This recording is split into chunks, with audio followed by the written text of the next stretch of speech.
Olá, eu sou Pamela Martins e você está em mais um episódio do Entre Flores e Cicatrizes. Hoje nós seguimos com a série Cartas para a Menina que Eu Fui. E essa carta é para a menina que passou a vida inteira tentando provar. Provar que era boa o suficiente. Boa o bastante para ser amada, aceita e escolhida.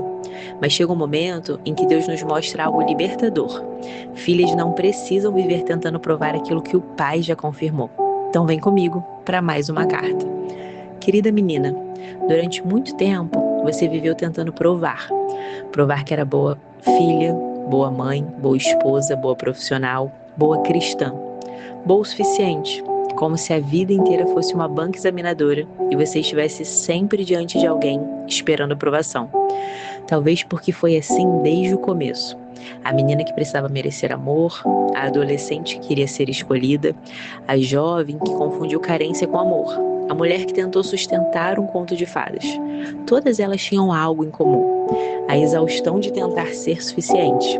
E quando você decidiu mudar, quando finalmente teve um encontro real com Deus, quando escolheu voltar, ser tratada, romper ciclos, deixar para trás a versão que já não cabia mais, você achou que encontraria uma paz imediata, mas na verdade encontrou o julgamento.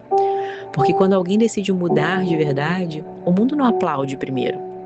O mundo observa, desconfia, aponta, acusa. As pessoas olham para quem você foi e têm dificuldade de acreditar em quem você está se tornando. E é normal ouvir frases como: ela não vai sustentar isso, é só uma fase, é fogo de palha. Daqui a pouco volta a ser quem era. E em alguns momentos, confesso que você caiu mesmo, porque o processo não é perfeição. Houve oscilações, fraquezas, dias difíceis, momentos em que você mesma se perguntou se conseguiria permanecer. E isso parecia dar munição para quem já estava esperando a sua queda.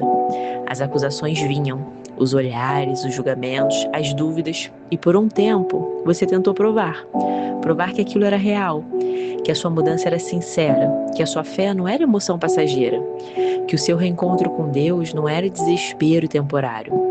Você queria convencer, explicar, justificar, mostrar, como se precisasse apresentar relatórios sobre a sua própria transformação.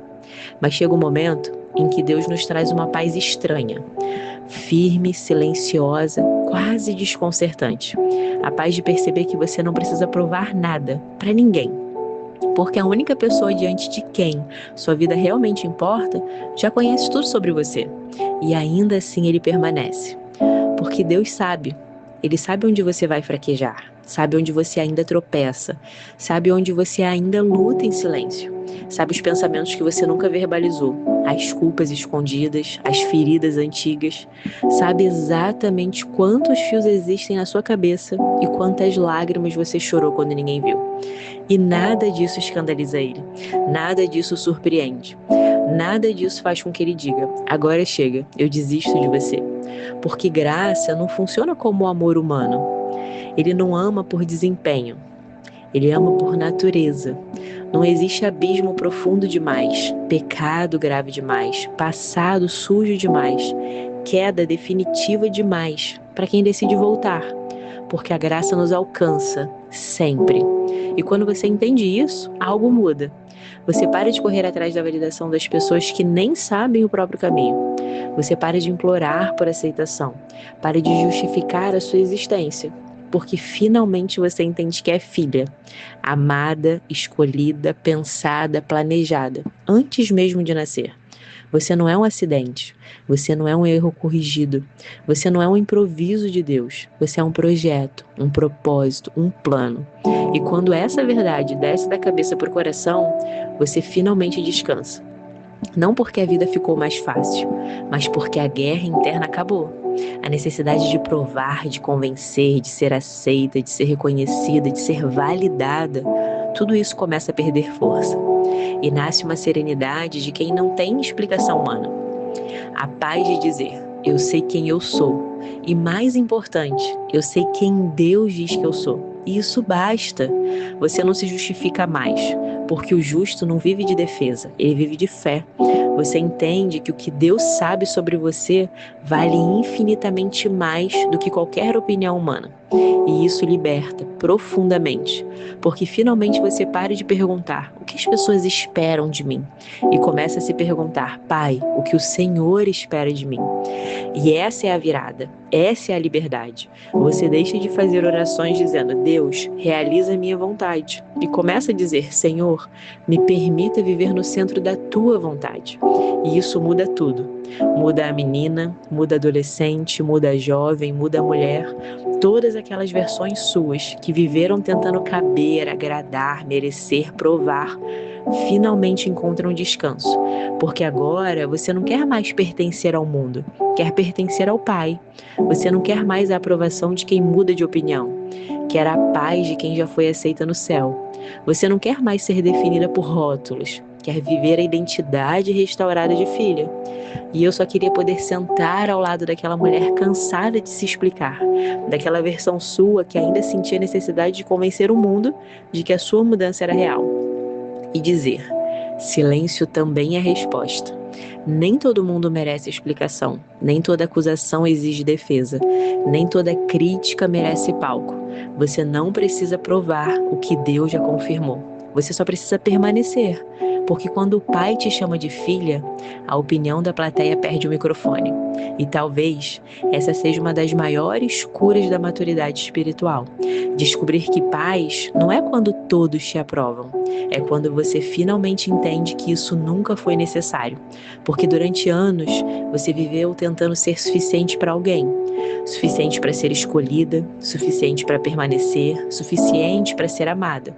Mas o Evangelho nunca foi sobre se tornar suficiente, foi sobre descobrir que Cristo é suficiente.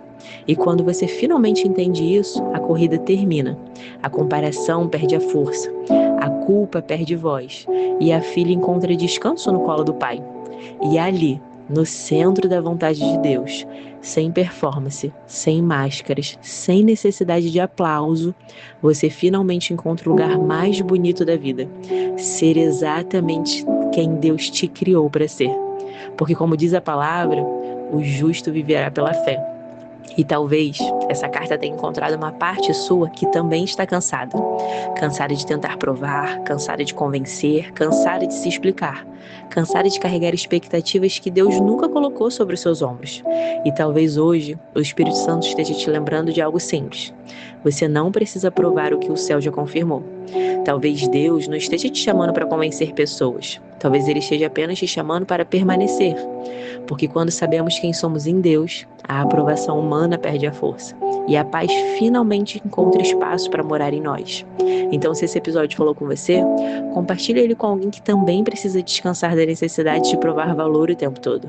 E se você quiser ler mais capítulos como esse, eu te convido a acessar o meu blog, floresdascicatrizes.com. Lá nascem capítulos sobre fé, identidade, cura, recomeços e sobre o Deus que transforma dor em testemunho e cicatrizes em propósito. Porque às vezes a maior liberdade não é mudar de vida, é finalmente descansar em quem Deus diz que você é. E por fim, obrigada. Obrigada por caminhar comigo até aqui, nessa jornada de cura, transformação e fé. Que Deus te abençoe. E nós nos vemos no próximo episódio. Até lá!